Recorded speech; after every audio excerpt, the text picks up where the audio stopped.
Alors les Ryzen 9000, bon, je me suis procuré un petit 9600X pour pouvoir le tester, et après avoir pris toutes les infos en sortie de boîte, j'ai aussi fait des tests avec le PBO et avec la RAM tunée.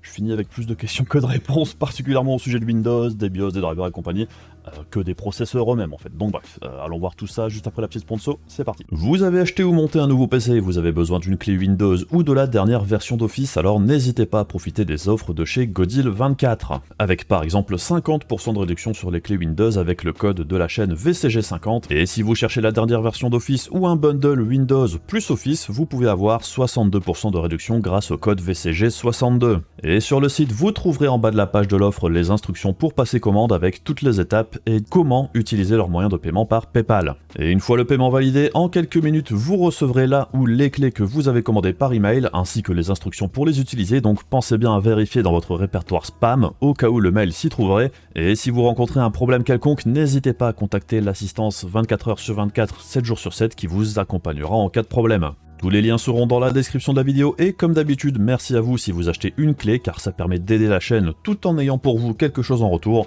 Et également merci bien sûr à Godil24 pour sponsoriser cette vidéo. Alors, les Ryzen 9000 sont sortis, avec en premier, on avait eu les 9700X et 9600X la semaine dernière, et on a eu les 9900X et 9950X il y a quelques jours. Et le moins qu'on puisse dire, c'est que déjà les résultats sont dans l'ensemble très mitigés, c'est le moins qu'on puisse dire.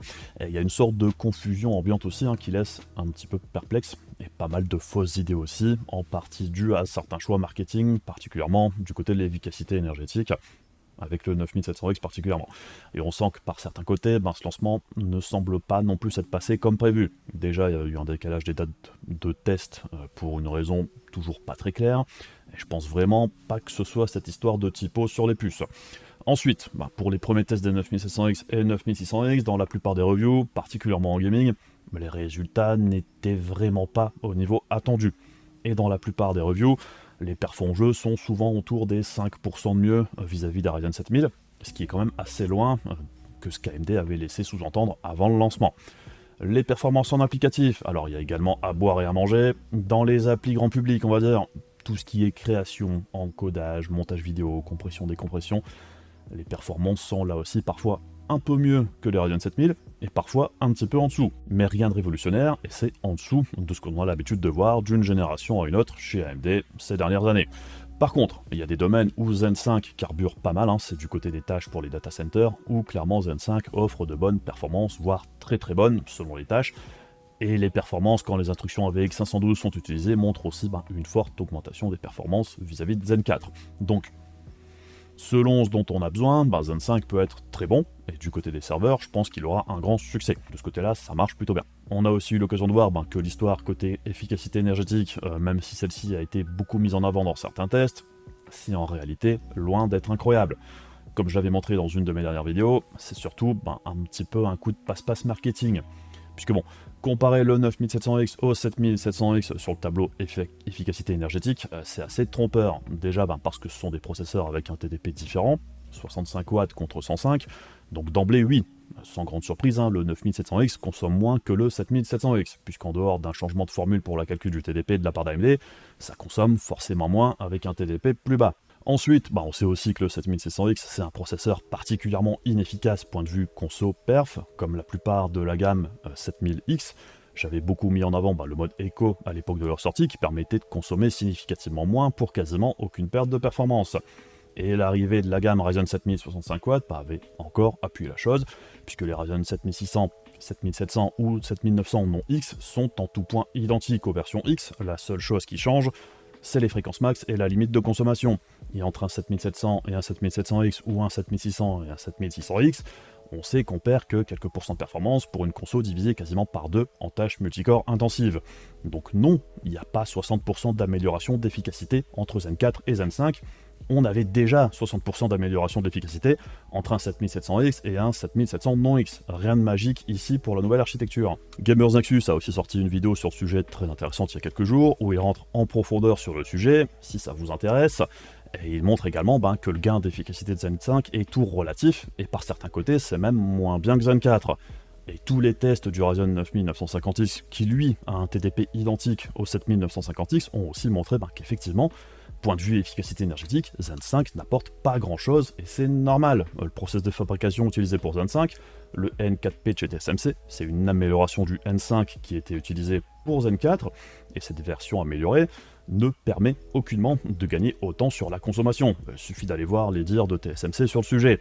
Et même si Zen 5 est une nouvelle architecture, sur un meilleur process, s'il y avait vraiment une amélioration de 60% d'efficacité vis-à-vis de Zen 4 en général, AMD l'aurait crié sur tous les toits. Et clairement, c'est pas le cas. Parfois, la réponse est juste sous votre nez. Sinon, pendant qu'on parle d'architecture, on va passer assez vite sur le sujet, mais grosso modo, ce qu'il est important de comprendre, c'est que même si Zen 5 n'est pas une refonte totale de l'architecture Zen en général, c'est quand même un changement important qui va servir de base, de nouvelle fondation pour les futures générations. Et cette nouvelle base sera donc améliorée par Zen 6, et ça rejoint un petit peu, grosso modo, ce que fait AMD depuis quelques temps, à savoir procéder par étapes au niveau des améliorations d'architecture. À chaque fois, on change quelques trucs, ça sert de base pour être amélioré par la suite, et à chaque fois, ça évolue comme ça.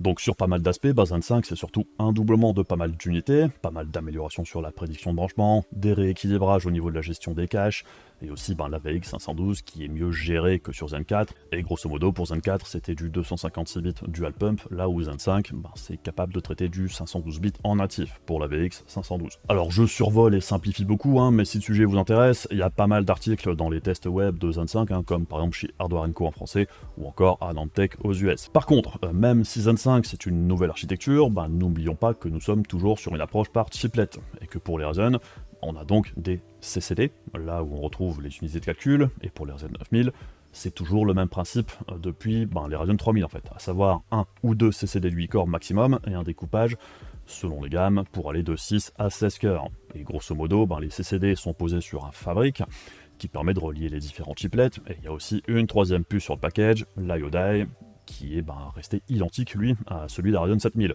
Et à l'intérieur de l'IO-Die, on retrouve le contrôleur mémoire, la partie graphique RDNA2, gestion des lignes PCI Express, USB et compagnie. Et le fait de garder le même IO-Die que pour Zen 4, c'est un problème, puisque ça limite Zen 5 sur certains points, comme la vitesse max de la DDR5. De ce côté-là, aucun vrai changement vis-à-vis de Zen 4, et AMD conseille toujours la DDR5 6000 mégatransfert CL30 comme le sweet spot au niveau de l'expo pour la RAM. Pousser les fréquences du fabrique ou la RAM à 6400 mégatransfert par exemple, ça n'a aucune garantie. C'est de l'overclocking, tout comme l'expo en fait. Les specs officiels max pour la DDR5 pour Zen 5, c'est du spec de base GDEX 5600 mégatransfert. Tout autre kit ou réglage, c'est considéré comme de l'overclocking, donc c'est pas certain d'y arriver. Et même si on peut tout à fait utiliser de la RAM beaucoup plus rapide, gardez bien à l'esprit que ça n'apporte pas forcément plus de performance. Une des spécificités des Ryzen, c'est que pour des performances optimales, le fabrique doit être synchro avec la RAM. Donc si vous mettez de la DDR5 7200 mégatransfert par exemple, ça fonctionnera, mais la synchro sera divisée par 2 au niveau du fabrique. Ce qui implique une latence plus élevée, et donc de moins bonnes performances pour les tâches sensibles à la latence, comme le gaming. Après, certaines applis peuvent montrer un petit gain malgré tout avec de la DDR5 plus rapide, mais c'est pas ce qu'il y a de plus commun. Donc bon, par certains côtés c'est bien, puisque du coup il n'y a pas besoin de se ruiner niveau kit de DDR5 très rapide. Par contre, ça limite aussi les performances potentielles de Zen 5, puisque tout comme Zen 4, l'architecture apprécie la RAM plus rapide, surtout en gaming, et c'est assez logique en fait. C'est là aussi que viennent les gros gains de performance des processeurs X3D.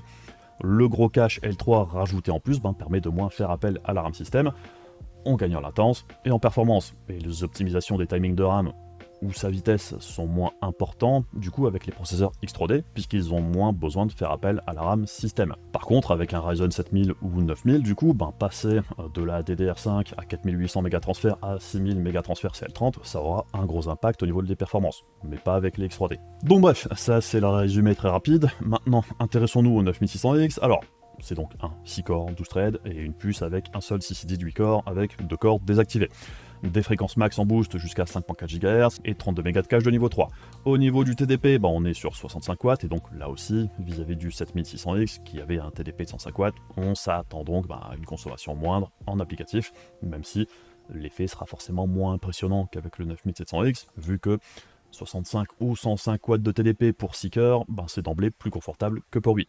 Alors, au niveau des tests maintenant, donc j'ai repris les mesures pour tous les processeurs, donc tout a été rebenché, en applicatif comme en jeu. Le gros des tests se font en gaming évidemment, et j'ai modifié en partie les jeux du protocole de test pour mettre l'accent sur les jeux plus dépendants du processeur dans l'ensemble. Donc ça change forcément les résultats vis-à-vis de tests que vous allez voir sur d'autres sites, avec un mix de titres qui sont peut-être un petit peu plus dépendants du GPU que du processeur.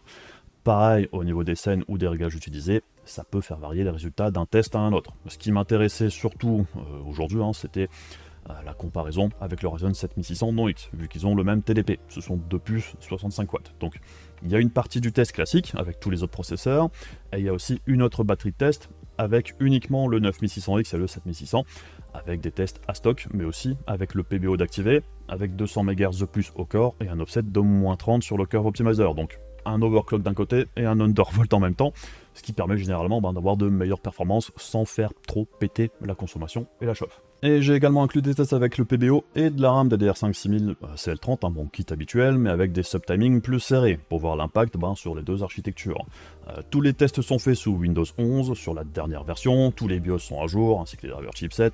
On y reviendra plus tard, parce qu'il y aura pas mal de questions sur certains de ces aspects-là, mais bref, allons voir ce que ça donne. Donc on commence avec l'applicatif, avec tous les processeurs, ici à stock, on est sur Blender Open Data, et on peut voir que le 9600X vient se positionner entre le 5800X3D et le 7800X3D, ce qui est plutôt correct, c'est plus ou moins ce à quoi on s'attendait, quasiment 17% mieux que le Ryzen 7600 ici. Pour Cinebench R24, alors ici aussi on est entre les deux X3D, mais on est plus proche du 5800X3D en multicore. Par contre, en single core, le 9600X arrive devant tous les autres processeurs du panel, ce qui reste une plutôt belle performance. Pour N-Break, donc de l'encodage, ici en H264, le 9600X fait un poil mieux que le 7600 d'environ 6%, ce qui est sympathique mais pas incroyable. En H265, l'écart se creuse un petit peu plus, puisqu'on est maintenant sur presque 11% plus rapide que le 7600, et en EV1, on est sur 17% d'amélioration, ce qui est plutôt bon, et le 9600X finit même ici devant le 7800X3D. Alors ensuite, révolution dans le monde du benchmark avec le temps de compilation de shader sur The Last of Us Part 1. Bon alors ça, c'était plus une blague à la base sur Discord, où je disais depuis un petit moment que cette compilation de shader, ça ferait un bon benchmark processeur, donc j'ai voulu voir ce que ça donnait, et je trouve que c'est quand même le cas, c'est un benchmark plutôt correct en réalité. Les résultats me paraissent plutôt cohérents, donc le plus petit score c'est le meilleur, puisque c'est le nombre de secondes pour terminer la compilation de shader, et ici le 9600X fait environ 7% mieux que le 7600, et on voit que clairement c'est le 14700K qui arrive largement en tête, sans grande surprise. Bon, c'est plus un test que j'ai fait par curiosité qu'autre chose, mais je trouve ça intéressant malgré tout. Donc bref, en applicatif, c'est pas si mal que ça, on a parfois des gains de plus de 15%, et parfois c'est beaucoup moins, avec environ 7%, évidemment, avec un 7600X, l'écart serait un poil moins important, d'environ 3%, mais on aura l'occasion de voir ça aussi dans les tests avec PBO, qui du coup rapproche le 7600 d'un 7600X de base, point de vue performance. On passe ensuite sur le gaming, et là, vous aurez l'occasion de voir que mes résultats sont assez différents de pas mal d'autres tests. On débute avec Assetto Corsa Competition, alors sans surprise, le 7800X3D mène d'assez loin, par contre, le 9600X, c'est quand même un gros boost vis-à-vis du 7600, avec 28% d'amélioration. Alors, j'ai refait le test plein de fois, puisque ça me paraissait vraiment énorme, mais à chaque fois, le résultat était le même. Donc bon, clairement, Zen 5 sur ce jeu fonctionne très bien. Pour Baldur's Gate 3 sur l'acte 3, qui est très gourmand point de vue processeur, c'est un petit peu moins impressionnant que sur Assetto Corsa, mais c'est quand même un gain d'environ 11% sur le 7600, ce qui reste sympathique. Les 7800X3D et 5800X3D restent quand même ici bien au-dessus. Pour Counter-Strike 2 sur Inferno, en réglage compétitif, donc sans cap de FPS ici, on arrive à 14% de mieux que le Ryzen 7600 au niveau de la moyenne. Par contre, sur les 1%, pas vraiment de gain, donc c'est une amélioration somme toute relative. Ça reste correct, mais on est quand même assez loin des processeurs X3D qui font très fort sur le jeu. Pour Cyberpunk 2077 Phantom Liberty, en faisant un tour dans Dogtown, alors ici, le 9600X finit derrière le 7600. Oui, c'est surprenant, mais là aussi, j'ai refait les tests plein de fois, et le résultat est toujours le même. Donc 4% de moins que le 7600 sur ce jeu-là, c'est généralement pas ce qu'on veut voir avec une nouvelle génération de processeurs. Des régressions, c'est jamais une bonne chose, bien évidemment. Pour Dragon's Dogma 2, un petit tour en ville, alors les processeurs Intel gardent l'avantage depuis la sortie du jeu, et ici on est à un petit peu plus de 7% de mieux pour le 9600X vis-à-vis du 7600, ce qui est bien, mais pas incroyable. Les deux processeurs X3D restent au-dessus ici aussi. Pour Final Fantasy XIV Dawntrail, alors c'est pas trop mal pour le 9600X, 14% de mieux sur la moyenne et 12% sur les 1% vis-à-vis du 7600, Mais bon, on reste tout de même assez loin des processeurs X3D ici encore, niveau stabilité des FPS. Pour Fortnite en mode compétitif, en DirectX 11, alors là aussi, grosse perf des processeurs X3D, mais le 9600X se défend avec plus de 15% de mieux que le 7600 sur la moyenne, ou les 1%. Mais bon, sur ce type de scénario, ce sont les 1% qui sont les plus importants, et on voit par exemple que 14700K ou le 13600K sont plus stables que le 9600X ici. Pour Hogwarts Legacy, alors ça reste un jeu où les processeurs Intel sont plus à l'aise que les processeurs AMD en général, et ici le 9600X fait 9% de mieux sur la moyenne et seulement 3 sur les 1% par rapport au 7600. Donc pas de grosse évolution sur ce jeu-là par rapport à l'ancienne génération. Pour Flight Simulator, alors les processeurs X3D restent au-dessus des autres, même si l'écart se resserre au fil du temps, on y reviendra plus tard. Et ici, on est sur un petit 6% d'amélioration avec le Ryzen 7600. Pour Ratchet & Clank Rift Apart, alors ici aussi pas de gros gains pour Zen 5, on est sous les 5% vis-à-vis du Ryzen 7600, c'est un jeu un petit peu plus dépendant du GPU, mais comme c'est le seul jeu qui utilise Direct Storage, j'aime bien le laisser aussi pour les tests processeurs, plus par curiosité qu'autre chose. On enchaîne avec Star Citizen, alors depuis la grosse mise à jour avec le render Vulkan, ça a quand même fait bouger les lignes, et clairement ça profite aux processeurs d'Intel qui font maintenant mieux que les X3D, du moins dans mon test dans City 17, il me semble que c'est le nom de la vie. Donc joli gain de performance de 28% vis-à-vis du Ryzen 7600, gain similaire à ce qu'on a vu sur Assetto Corsa, mais clairement ces deux jeux là c'est un petit peu des exceptions. On passe sur Warhammer Dark Tide, alors gain de 11% vis-à-vis du Ryzen 7600, c'est très correct, et on est assez proche du 5800 X3D au niveau des 1%. Le 7800 X3D et les processeurs Intel sont par contre toujours plus à l'aise sur le titre. Pour Total War Warhammer 3, sur le test Mirror of Madness, alors 17% de mieux pour le 9600X ici, ce qui est vraiment plutôt bon, et il tient tête maintenant au 5800 X3D sur ce test. On voit aussi que les processeurs Intel tirent leur épingle du jeu au niveau stabilité des FPS sur ce titre-là. Et enfin on termine avec World of Warcraft, alors 8% de mieux que le 7600 en moyenne et 10% sur les 1%. On est très légèrement au-dessus du 5800 X3D, par contre on reste un petit cran en dessous vis-à-vis du 13600K et supérieur. Et du coup on arrive sur la moyenne sur les 14 jeux, et le 9600X se positionne en plein milieu du tableau, avec quasiment 12% de mieux que le Ryzen 7600, ce qui est pas si mal que ça. Par contre on voit que le 5800 X3D reste un poil plus performant malgré tout ici. Alors je sais, c'est surprenant, dans la plupart des tests que j'ai vus aussi à droite à gauche sur le net, les écarts avec les Ryzen 7000 sont beaucoup plus serrés que ça. Et dans pas mal d'autres tests aussi, le 5800 X3D est un petit peu en dessous du 9600X. Bon, pour moi, c'est pas le cas dans mon panel de tests. Alors, plusieurs raisons possibles, les scènes et presets utilisés sont différents, et peut-être que mon panel est particulièrement avantageux pour Zen 5 vis-à-vis de Zen 4, sans le vouloir, vu que j'ai retesté tous les autres processeurs avant de recevoir le 9600X. Donc on a 2 jeux sur 14 avec un gain de plus de 25%, qui sont clairement des exceptions, et si on les met de côté par exemple, l'écart avec le 7600 baisse déjà de 2 points pour arriver à 10% d'écart. Et si j'avais testé avec un Ryzen 7600X, on serait arrivé autour des 7% d'écart. On serait toujours dans la fourchette haute des reviews je dirais, mais ça reste cohérent avec ce que j'ai vu ailleurs. Et je peux vous dire que j'ai testé et retesté beaucoup plus que d'ordinaire, j'ai réinstallé Windows une paire de fois, pour les 2 processeurs aussi, puisqu'évidemment, vu que mes résultats sont plus élevés que la plupart des autres tests, ça me paraissait un petit peu étrange aussi, mais bon, les résultats à chaque fois restaient identiques. Malgré tout, est-ce que ça change la donne du côté valeur en gaming pour le 9600X par rapport aux autres processeurs? Pas vraiment, puisqu'au niveau du coût à la frame, le 9600X est plus élevé de quasiment 60% vis-à-vis du 7600, ce qui n'a pas beaucoup de sens d'un pur point de vue performance-prix. C'est aussi un moins bon deal que le 7800 X3D, qui n'est pas beaucoup plus cher et qui est meilleur à la fois en jeu et dans la plupart des applications. Et par rapport à un des bangers du moment, le 5700 X3D sur AliExpress que j'ai simulé ici, que ce soit un upgrade si on a déjà une plateforme M4 ou couplé à une petite carte mère B550 pas chère, c'est aussi un bien meilleur deal pour jouer à bon prix avec des performances similaires. Et encore, j'ai mis la fourchette haute au niveau du prix pour le 5700 X3D, vu qu'on l'a vu sous les 150 € dernièrement sur AliExpress. Alors évidemment, en haut du tableau, on retrouve les processeurs les moins chers, puisqu'ils gagnent le performance-prix, surtout grâce à leurs tarifs, et les performances de base qui ne sont pas totalement ridicules. Pour autant, j'irais difficilement recommander un Ryzen 3600 à l'heure actuelle, en dehors de contraintes budgétaires vraiment hyper strictes, puisque un 5600 fait bien plus sens pour 20 balles de plus, et là aussi, j'ai mis la fourchette haute au niveau des prix dernièrement. Donc d'un pur point de vue performance-prix, le 9600X n'a aucun intérêt actuellement. Alors oui, je sais, c'est moins pire au niveau des prix de lancement que les Ryzen 7000, mais ça n'en fait pas de bon deal pour autant à l'instant T. Bien sûr, plus tard dans la vie de la génération, ça changera quand les prix auront baissé, et ils n'auront pas le choix de baisser, et apparemment ça commence déjà, vu que les ventes semblent quand même assez catastrophiques. En dehors du 9950X qui tire un petit peu plus son épingle du jeu, ce qui est assez logique, car il est un petit peu plus orienté pro, semi-pro. Et au niveau conso maintenant, alors en multicore à la prise sur Cinebench, on est au même niveau de consommation que le Ryzen 7600 pour de meilleures performances d'environ 13%, ce qui est honorable, mais c'est aussi le meilleur des scénarios ici. Puisque si on regarde maintenant ce qui se passe du côté du gaming, à la prise, sur Cyberpunk 2077, on voit que le système avec le 9600X consomme 9 watts de plus qu'avec le 7600, pour de moins bonnes performances sur ce jeu. On l'avait vu pendant le test, donc c'est pas un résultat hyper encourageant. Et pour la consommation processeur uniquement en moyenne sur les 14 jeux, on voit que le 9600X consomme 80 watts, là où le 7600 n'en consomme que 64. 25% de conso en plus pour 12% de perf en plus en moyenne. Donc clairement, en gaming, l'efficacité énergétique n'est pas meilleure que la génération précédente. Si on regarde le perf par watt, le grand vainqueur ici c'est le 7800X 3D, suivi du 13100F avec le 7600 en troisième position.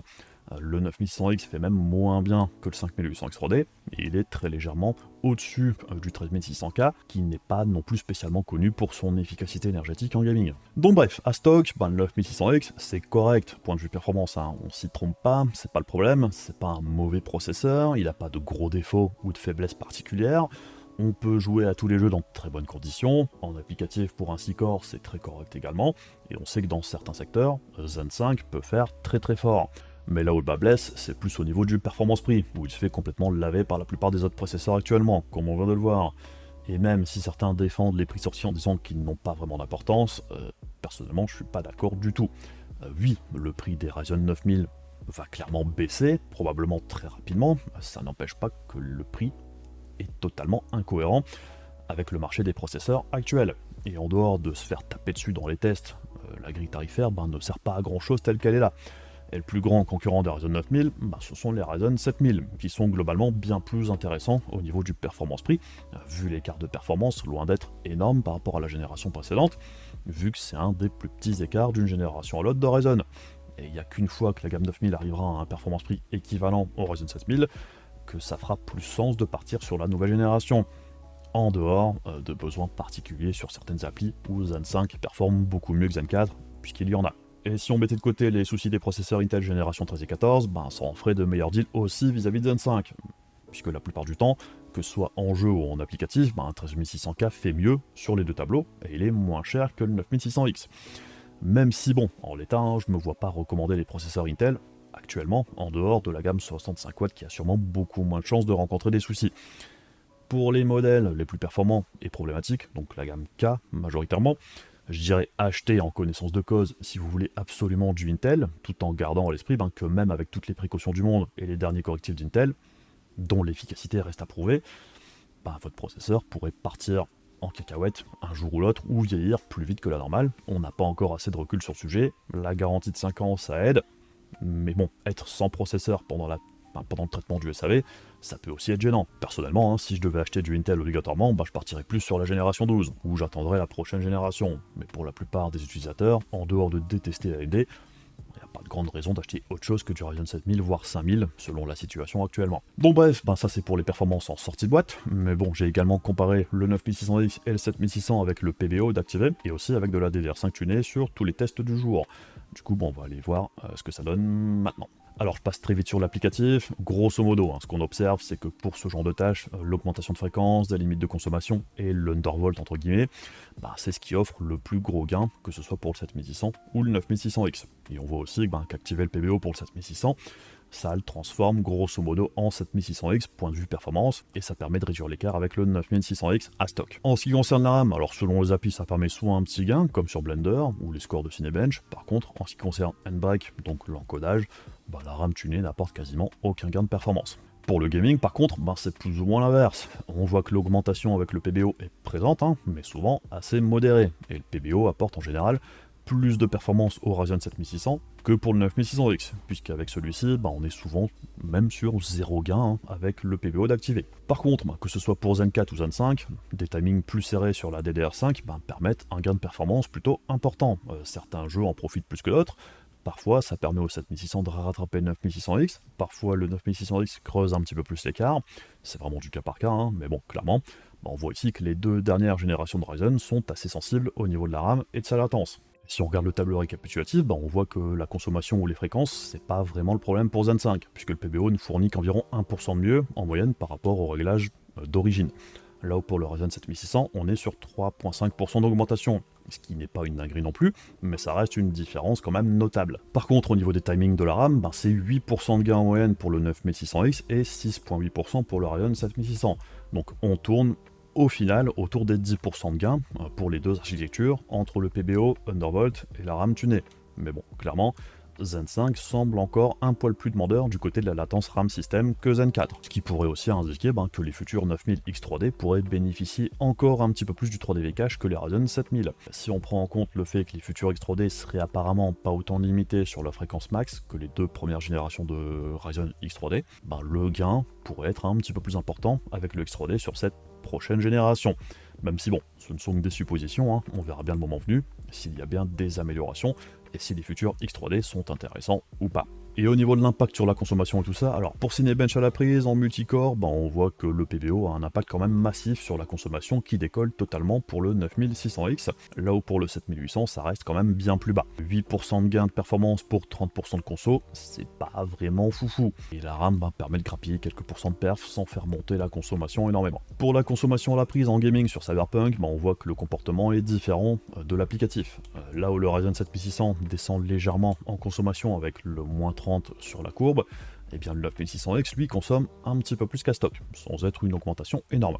Ce qui montre que la limite pour les performances n'est pas vraiment la consommation ou les fréquences comme on l'avait vu juste avant pour le 9600X. Et pour la RAM, on augmente beaucoup plus la consommation du côté du 7600, et on augmente encore d'un petit cran pour le 9600X, ce qui est logique puisqu'on enlève un petit peu le bottleneck processeur, on le relève de quelques pourcents, du coup la carte graphique travaille un petit peu plus, donc la consommation du PC dans l'ensemble augmente aussi. Et pour la conso des processeurs uniquement, sur la moyenne de tous les jeux, bon ça se rapproche à ce qu'on a vu avec la conso à la prise, le Ryzen 7600 consomme un petit peu moins avec le PBO et l'offset sur la courbe, là où le 9600X augmente légèrement. Et avec la RAM tunée, la consommation augmente pour les deux, mais le 9600X garde une conso plus élevée d'environ 15 watts sur le 7600. Au niveau des températures, par contre, un impact quand même assez important pour les deux processeurs, puisque de base le 9600X chauffe moins que le 7600, par contre avec le PBO, il grimpe au-dessus de quelques degrés, pareil avec la RAM tunée. Et en gaming, de base, le 7600 chauffe un petit peu moins que le 9600X, mais une fois le PBO et la RAM tunée, on arrive sur quasiment le même niveau de chauffe pour les deux processeurs, environ 65 degrés, ce qui reste quand même assez facilement gérable d'un point de vue refroidissement pour les deux processeurs. Et pour le perf par watt, comme on peut le voir ici, du coup, c'est le 7600 qui sort vainqueur, peu importe la situation ici. Bon alors après, une fois qu'on a vu tous ces résultats, je me pose quand même plusieurs questions en ce moment, au niveau des performances des processeurs, en général, qui vont à la baisse au fil des tests. C'est quelque chose dont j'ai déjà parlé il y a quelques temps, il y a quelques mois avec mes processeurs AM4, j'avais l'impression que j'avais moins de performance dans certains jeux depuis certaines grosses mises à jour de Windows 11. Et ça m'avait un petit peu sauté aux yeux, sur Flight Simulator particulièrement, avec le 5800 X3D, et en voyant une vidéo récente de Hardware Unboxed où ils testent Windows 10 contre Windows 11, là où auparavant les deux étaient quand même très proches au niveau des performances en jeu, à l'heure actuelle, maintenant Windows 10 semble parfois prendre l'ascendant de manière quand même assez violente sur Windows 11. Ça concerne pas tous les jeux, mais clairement, il y a un truc qui coince quelque part au niveau des performances par rapport à ce qu'il y avait il y a quelques temps. Que si on reprend mes chiffres au moment où j'ai testé le 14900K fin 2023, et que je compare avec les chiffres du test d'aujourd'hui, on peut voir que sur exactement le même test sur Cyberpunk, j'avais 187 FPS de moyenne avec le 7800 X3D, et 123 sur les 1%, là où dans mon dernier test, avec le même matos, on est tombé à 152 FPS de moyenne et 91 sur les 1%. C'est une baisse massive d'environ 20%, c'est quand même énorme. Pareil pour le Ryzen 7600, perte légèrement moins violente, mais 8% de moins malgré tout. Alors Intel semble un petit peu moins impacté sur cet exemple ici, et en général, la baisse est un peu moins marquée que chez AMD, je trouve, mais tous les processeurs ont perdu des performances dans le temps, donc je pense pas que ce soit juste une coïncidence, vu que tous les processeurs sont impactés.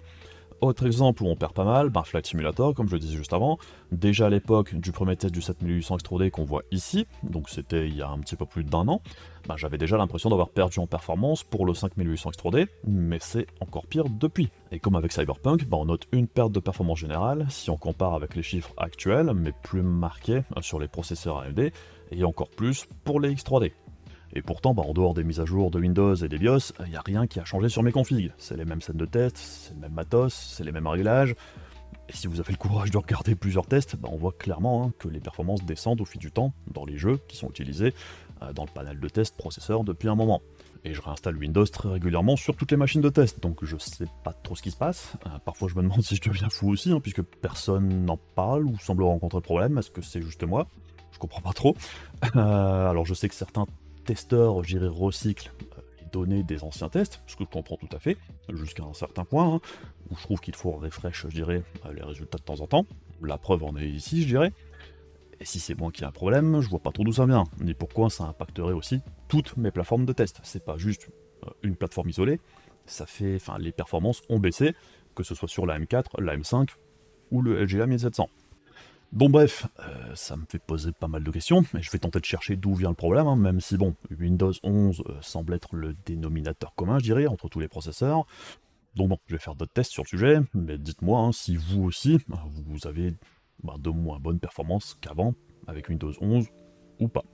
Donc bref, pour conclure, vu ce qui se passe avec l'RD 9000 et les tests qui vont un petit peu dans tous les sens, j'ai envie de dire, il est surtout urgent d'attendre que la situation s'éclaircisse un petit peu, et j'ai l'impression que le lancement s'est aussi fait un petit peu dans l'urgence, et clairement tout n'est pas au point non plus. Entre Windows qui impacte les performances négativement, on a aussi les nouveaux chipsets qui arrivent dans pas très longtemps, les prix qui sont de toute façon pas bons, et il n'y a vraiment aucune raison de mettre autant d'argent dans Zen 5 ou d'acheter Zen 5 maintenant, en l'état actuel des choses. Alors après évidemment, sur la longueur, quand les prix des Ryzen 9000 baisseront, ça deviendra probablement un choix plus logique, à part si les Ryzen 7000 restent sur le marché et continuent de baisser aussi, ce qui n'est pas impossible. On trouve toujours des Ryzen 3600 sur le marché du neuf assez facilement, donc bon, le doute est permis. Et j'espère aussi qu'on y verra plus clair assez rapidement, puisque là c'est quand même très compliqué pour Zen 5, hein, et c'est quand même assez triste pour AMD de rater encore une fois une fenêtre de tir royale, vu les problèmes d'Intel actuellement, même si bon, côté serveur, Zen 5 aura sans gros doute son succès, mais pour nous, je dirais amateurs de hardware PC, la situation actuelle niveau processeur est quand même un petit peu déprimante. Reste à voir aussi les futurs Ryzen 9000 X3D, on espère être surpris dans le bon sens, même si forcément ce lancement mitigé de Zen 5 n'inspire pas spécialement confiance, et on attend aussi évidemment la réplique d'Intel avec Arrow Lake qui doit arriver dans les mois qui viennent, et pour le coup, c'est vrai que maintenant c'est Intel qui a une fenêtre de tir pour se refaire une image, si les performances sont au rendez-vous, tout en étant plus raisonnable que Raptor Lake sur la consommation, et on espère aussi surtout sans souci de fiabilité.